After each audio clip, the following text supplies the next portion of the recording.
Well, hello, everybody. Welcome to BTBY TV. We are doing an episode today with Puja Aggarwal, and she is going to talk to you about the brain. And I'm so excited because, in life, our brain gets there before we do. If you've already thought about something, your brain thought about it before your body physically gets there. So it's already in motion. It's already getting there.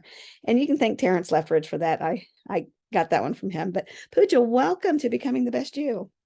Thank you so much for having me. I'm really, really excited to be here. So tell us what you do for a living. So I am a neurologist, or I'm a physician. So I've been practicing for 14 years, in addition to being a neuroscientist, but I'm also an executive coach. So Oh, I help female professionals working in corporate America who have burnout to decrease stress and anxiety, to stop people pleasing, and to let go of perfectionism, to enjoy their job and to live a more fulfilled life. And I do it through a neuroscience-based approach because that's my background. Because really, our brains are such powerful tools, and we can really manipulate our brains to really help us. So naturally, our brains are very negative, so we tend to think the worst or think negatively, like I can't do this or I can't do that. That's just the way we've kind of been built from a long time. But really, you can manipulate your brain through something called neuroplasticity. It's where you can over time change your thinking and your habits to serve you. So let's say if you want to take on a new challenge, something new that you think you can't do or you just don't have the capability, if you were to start thinking, well, I can do that, that's easy, and you were to keep on thinking that thought daily, then over time, you're actually changing the pathways in your brain, those neural pathways, to then make that belief something that you actually believe, and it's more subconscious. And so that's really just changing those neural pathways in the brain over time with the power of habit and thinking positively or changing those thoughts. So that's really a way that you can then manipulate your brain, and then you can then work harder towards that goal and really most likely achieve it. isn't that amazing? I mean, it's a muscle, just, or I guess it's an organ technically, but just like any other part of the body, if you use it in the right way, that memory starts to react the way that you want it to instead of reverting back to our old ways. Just like, how does the brain work? Let's say if you want to lose weight, how would you train the brain on that food? Okay, so I think a lot of people, there's a misnomer that it's always like exercise or something else. It comes back to mindset, your thoughts, your feelings, and your behavior. Okay, so really, we have 60 to 80,000 thoughts a day in our head. As you mentioned about your thoughts, they're there, or they're just going in the background. But then we're not really self-aware of what we're thinking and what we're feeling. We react. We often react to those feelings or those thoughts before even thinking. Well, this is what I'm thinking. So really what it comes back to, if you want to lose weight, you can, and again, it takes time. There are going to be failures with this, but really changing your thoughts instead of thinking, I can't lose weight or it's too hard. Again, it's the same thing. Thinking I can't do it. It's easy. It takes time. It takes progress. And again, like I said, it's not always going to be something that happens overnight. I mean, that's any weight Right. loss. I treat people with seizures, multiple sclerosis, Parkinson's, Alzheimer's. I actually do research in the brain, Alzheimer's research. So that's something that I love doing. And I just, like I said, the brain is so fascinating. And I Oh, think it is. we can really do so much with our mindset and brains to really help serve us instead of a disservice. Like, thinking positively and all those things can really change your life. It's true. I know somebody that claims that um, the thought process can control you having a happy day or a bad day. So, it's bad things happen, but it's how we respond to what happens that gives you the outcome if it's going to be a bad day or a good day. Somebody says, well, if somebody dies, that's going to be a bad day. It is, but you can choose to wallow in it and stay there for years, or you can choose to accept it and then change the way that you're acting around it. So how do you train the mind to think differently? Okay, so this comes back to actually some of the coaching that I've had. I got certified at the Life Coach School. And so there's something that we use is called a thought download. So you have a circumstance, and this circumstance is neutral. So let's go with the example that you just mentioned, where somebody in your life passed away or somebody passed away. Okay, so that's your circumstance. So let's say somebody's friend passed away. So then what is your thought about that? You're thinking, well, that's very sad, or that's very difficult to hear. And then what is your emotion associated with that thought? It's sadness. It's feeling just you said depressed or something that happened, and then you kind of, then your actions are then, you may cry, and you may sometimes, it may take years for somebody to get over it. And then that you can change that thought pattern though. Obviously, if somebody passes away, it can be sad for people, but it could also be, you could think that, well, the circumstance that's neutral, that person passed away, you could think, well, I'm going to celebrate life. I'm going to show them, that I am going to always remember them and celebrate them. And then that would be more happy, positive thoughts. And then you could choose to then remember them. That would be the action. You would remember them, think about them every day. And so that's the way you can actually manipulate the brain and change those thoughts. And so that's something that I do with my clients, helping them with their thought downloads, or some people call it a brain dump. Your brain, I like the download. I like the download version of it, because that's exactly what you're doing. Whatever you're thinking of here, you're downloading to create the action. Just like with exactly, your computer, you download that app, and then the computer works that app because it's been downloaded onto its hard drive. Same way with our body. Yeah, so exactly. I mean, I really think once we become more aware of our thoughts, it helps us to show up better in life. It helps us to remain more calm in certain situations instead of just reacting. Because really, it comes down to your thoughts and your feelings. Those both affect how you react and how you act in life. Oh, absolutely. So tell me how you got involved in neurology. Okay, so neurology, I always knew I wanted to be a doctor from the time I was young, or a physician. But it wasn't until my first year of medical school, and I was actually dissecting a human brain. And again, this is what we do for learning. So, and about the human anatomy as a part of it. So I was dissecting the human brain and looking at all the neural pathways, where your, what we call your motor cortex, or what controls your movement on one side of the body or the other side of the body. So dissecting the brain and learning all about it, that was like my favorite class, neuroscience or neuroanatomy. And just from then on, I was like, I need to be a neurologist. I don't know. I thought about adults and pediatric neurologists. Finally, I settled on adult, because pediatric neurologists, our kids can't tell you what all their symptoms are. Yeah, so that's true. yeah. It could be very easy to misdiagnose. Yeah. So that's why I settled on adult neurology, and I absolutely love the brain. Like I said, it is such a fascinating organ, and we still don't know as much as there is about the brain as we should know. So when you were a little girl, you're wanting to be some type of a doctor. So you finally are into medical school, you're dissecting the brain, and then you just got intrigued with it.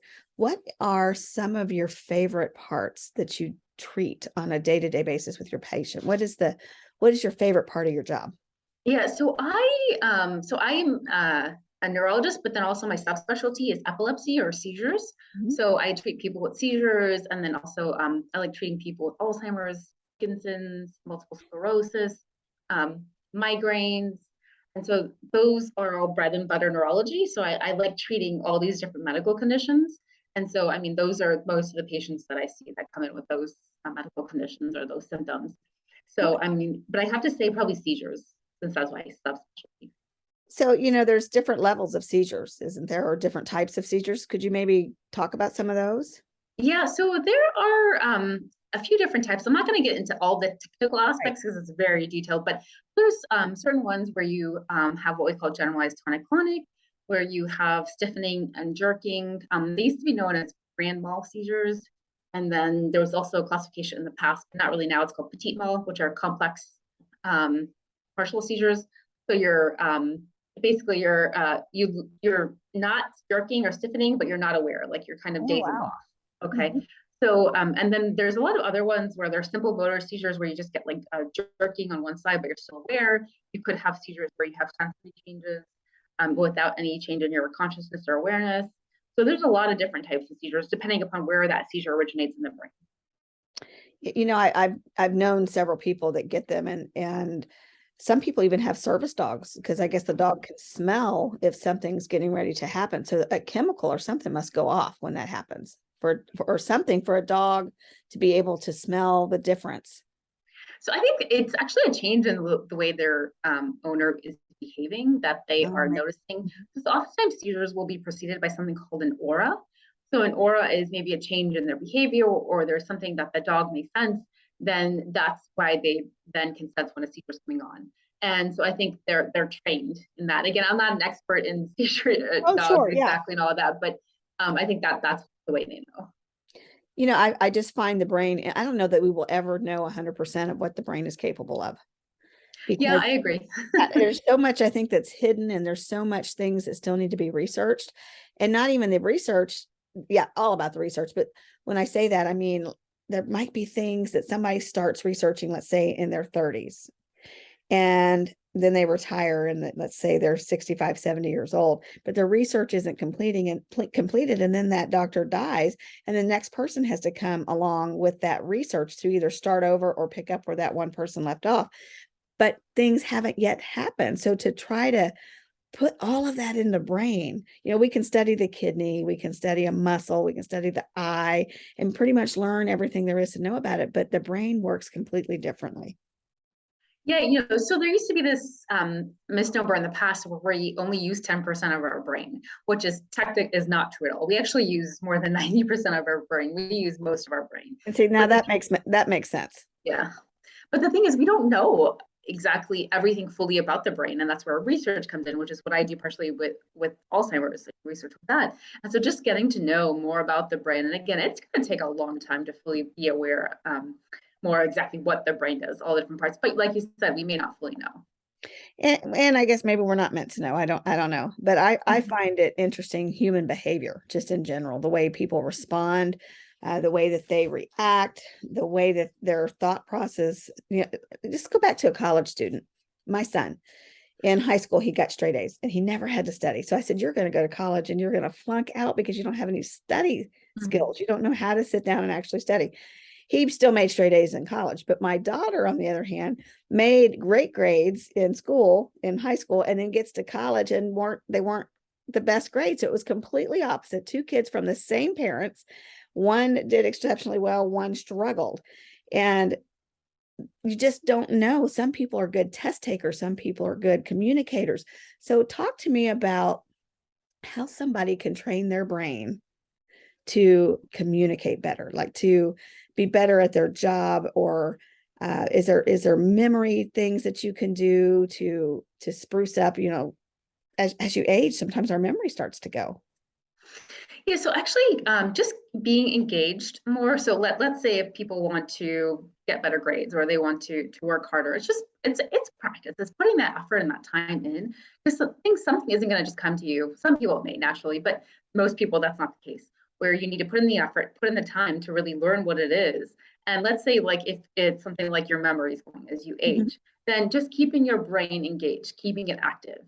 And not only like reading is excellent for your brain. It helps you to Yeah, think, stay on top of it, and not just once in a while. I mean, reading weekly, reading it's books, kind of an reading things. exercise for it, isn't it? Yeah, Mhm. yeah, reading things you enjoy, and also things to learn new things that you don't know. Both of those are great for your brain, and always trying new things. One thing that I really stress, especially I have two kids, they're 8 and 6, is something called a growth mindset that was came up by Carol Dweck. She's a psychologist, and it's really about the way you think about things. So there's a fixed mindset where you think, I can't do that, or that's too hard.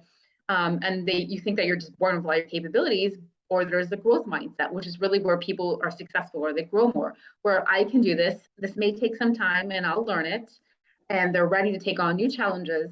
And that growth mindset is really where most of the people who are successful in life have that growth mindset. They're really willing to try new things. They're willing to fail and be okay with it and learn from it. And there is some truth to that. They are willing to fail. That is so true.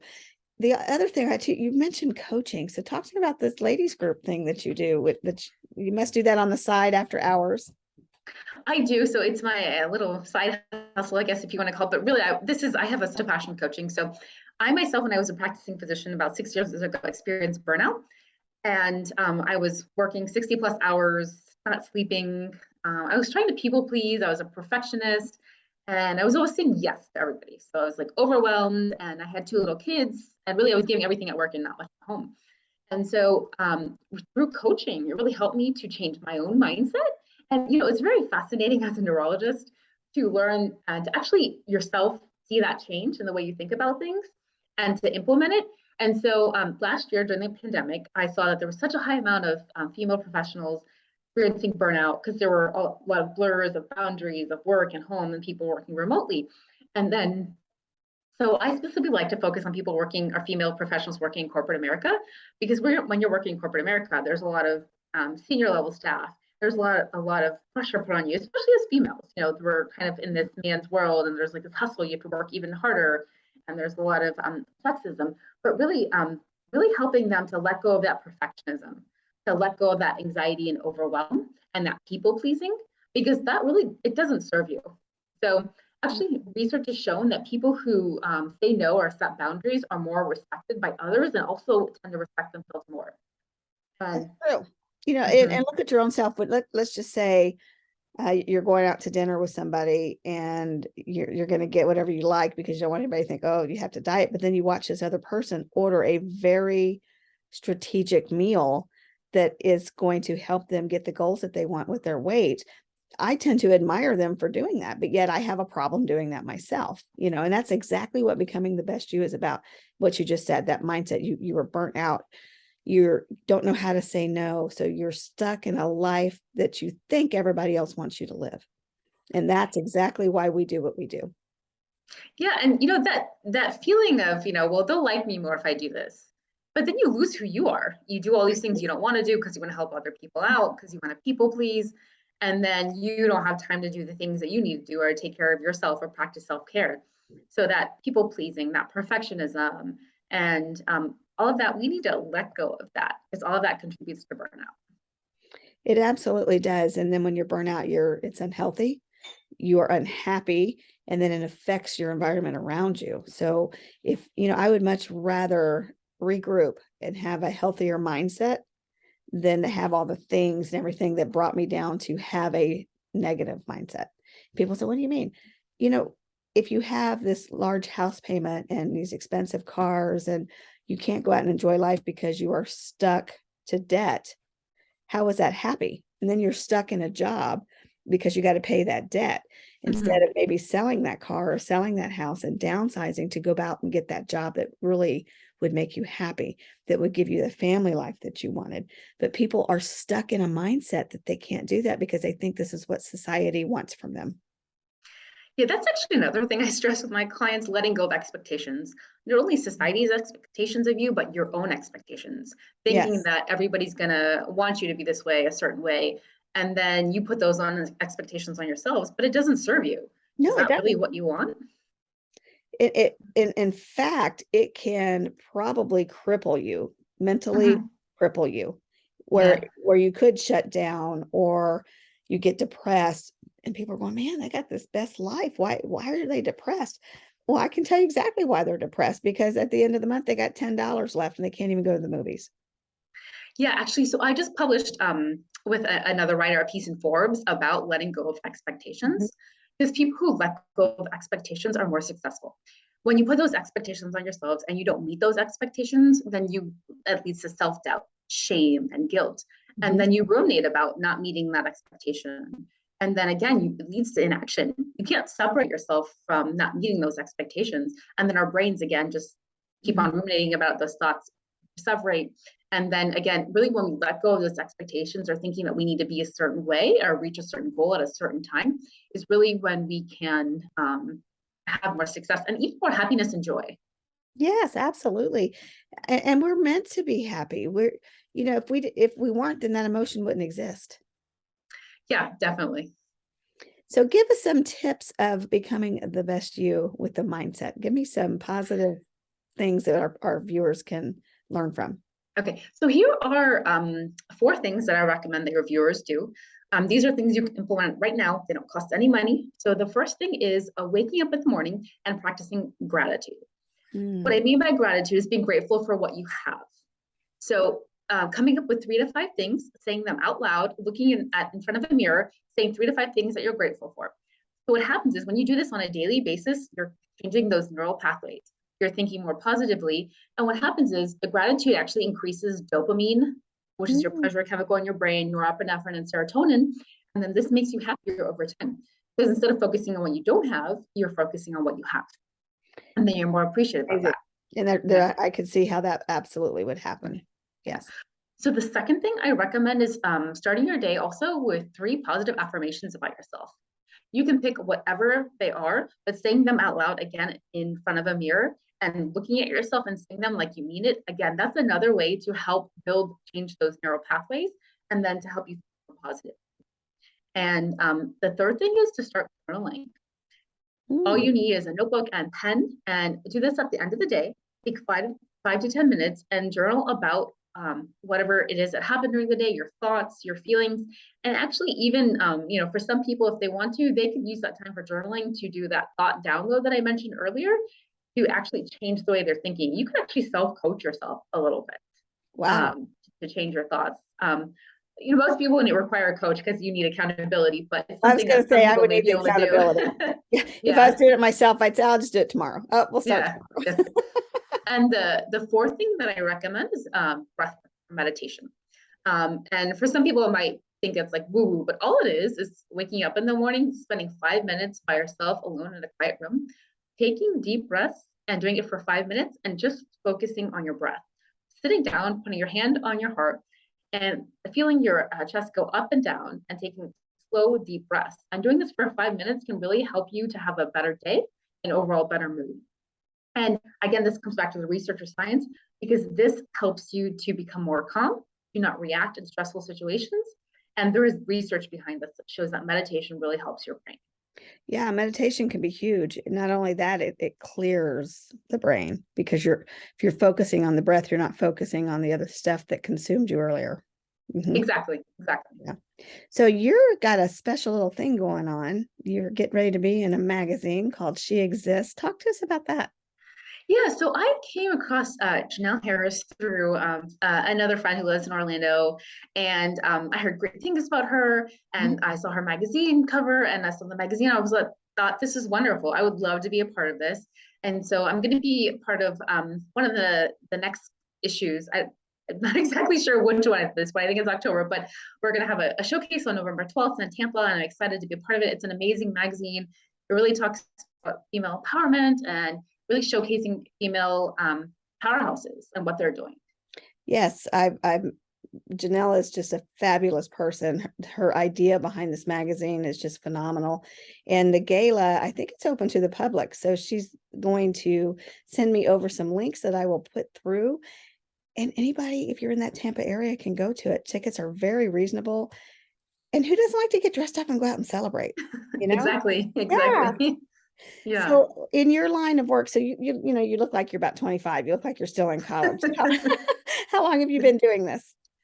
So I've been a physician now for like 14 years, but coaching I've been doing for the past about 2 years. And Okay. so research I've been doing for the past couple of years. So it's something that I really enjoy, and just the brain is so fascinating. It is. And what better way to have a coach that helps females that's also a neurologist that understands why it is that you need the coaching in the first place. Yes, exactly. That's my expertise, that brain already, and then the coaching on top of it. I can really help change my clients' lives. So now, do you coach via Zoom, virtual? Do you do it in person? How can they get in touch with you if they want this? Yeah, so they can actually go to my website. It's www.zenfulbrain.com. They can schedule a free strategy session with me. Again, help you overcome that people pleasing, that anxiety, that perfectionism, to decrease stress, have more self-respect for yourself, and to live a more empowered life. And then also they can email me. It's questions with an S at zenfulbrain.com. It's zenfulbrain.com. And I do my sessions over the internet, Zoom. So I can work with anybody across Anywhere. the country, or I even work with people outside of the Oh, absolutely. Just the time zone, time change might country. be tricky on that. But yeah, well, that's just the way the world is. We usually try to do our TV interviews in person, but who can travel like that 24/7 to go do interviews in person? So we do a lot of stuff via Zoom. And I think if COVID taught us anything, is that it's okay to work from home. It's okay for moms to work with kids. We tend to want to shush them. We tell people, don't apologize for your children. If you're working from home and it's that, I might say, hey, my grandbabies are here. It might get a little loud, but I'm not going to apologize for that. That's why we have kids. And I think our society needs to reflect on being more appreciative of that mom that's trying to earn an income and trying to raise babies, because it's hard work. It's really hard work. And I think it's okay that our kids are involved. You think back to, well, before our time frame, kids went to work with the parents all the time. They didn't have daycare. They didn't, you went out in the fields and work, your kids were there with you. You owned a shop, your kids were in that shop with you. And even there's a Chinese restaurant here in the town that I live in. And I watched this lady's kids grow up. They had playpens and stuff, and those kids went to work with her. And I tell people, as Americans, we have it wrong. Mhm. We want to kick our kids out as soon as they graduate high school. We just have it wrong. We don't have that family time anymore, that closeness that we should have. Can you give us some tips on how to have a better family life? Yeah, so I actually am the daughter of immigrants. My parents were both born in India. They came here like a long time ago. I was born and raised here though. But I actually grew up, my parents have their own accounting firm, and I grew up going there when times were busy, when they had to work. And that was something like me and my siblings always did. So I think that really it is important that we allow moms or even dads Well, to, yeah, to bring either. their Yes. kids to work if they have to, or if it's feasible, and to really make it okay. And Hmm. I think a lot of that comes back to expectations from society. So I think, things that people can do is, if they need more flexible work time, is, ask your employer, be open, be like, look, I have kids. Can I bring them? Is it okay? Is there a certain way to work it out? Or can I work from home? You Right. know, people a lot more these days are willing to be flexible to keep an employee, because I think it's harder for them to actually go out Yeah. and find one. Yeah. Who wants to retrain, especially if you've got one that's valuable? And sometimes when that employee is working from home, you might get more from them. Yeah, actually, I think that there actually might be more productivity with people working from home. There are certain studies that show there is more productivity and maybe a little less to less. Again, I think mostly it's probably you're more productive at home because you're able to take care of your kids if you have to, and then still able to work. And then, so the other thing I recommend that, to have that work-life balance is set boundaries. Okay. So Hmm. I think some employers or bosses or managers have some kind of expectations that you're just going to be available 24/7. Turn off that email when you're end of the day, and don't answer the phone if they call. Make it a habit. Keep on repeating that habit, and eventually you'll be like, you won't answer that phone call. And if your boss asks you to work after hours, be like, unfortunately, I can't. It's family time. So Right. really putting those boundaries into place and saying no is really what's going to make you effective. That makes perfect sense. It really does. We tend to not know how to say no because we're afraid we're going to get fired, that they're not going to like us. What's going to happen if I say no? And the reality is saying no sometimes is good. Yeah, and to be honest, if they do fire you, who wants to work there? If they don't Right. want That's to right. honor you as an Yeah. employee, who Mhm. wants to work there? That's completely right. But see, we don't think that way because we don't value ourselves enough. We think that that's the best job that I'm going to get, instead of, I am hireable, I am valuable, and any employer would want me on their team. So to change that mindset will get you that job that you want. And that's exactly what becoming the best you is about, is we promote that type of stuff. So, well, Yeah. give us some words of wisdom in parting. Okay, so I really want to talk about one phrase that I live by now. It's called I can do it. Okay. So often we tend to complain about things if they're not working a certain way or they just don't work out. But what does that really do? Complaining doesn't really get us anywhere. Instead, thinking I can do it or I can think of a way to change this and implementing that will help serve you more in life. And really working on that, decreasing complaining and saying I can do it or I'm going to think of a way to change this will help serve you more. And also, that phrase I can do it, any new challenge that comes your way, think I can do it. If it's something you want to do, obviously, think I can do it. And be okay with failure. It's okay to fail, it's a part of life, and you'll actually be more successful the more you fail. That is so true. That is so true. Well, thank you, Puja, for coming. I really appreciate your time. We tend to hide our feelings, and then that tends to also create unhappiness. I think that an unhappy person leads themselves to sickness, leads themselves to, depression, to being a hermit, not wanting to associate with people, and that's not healthy.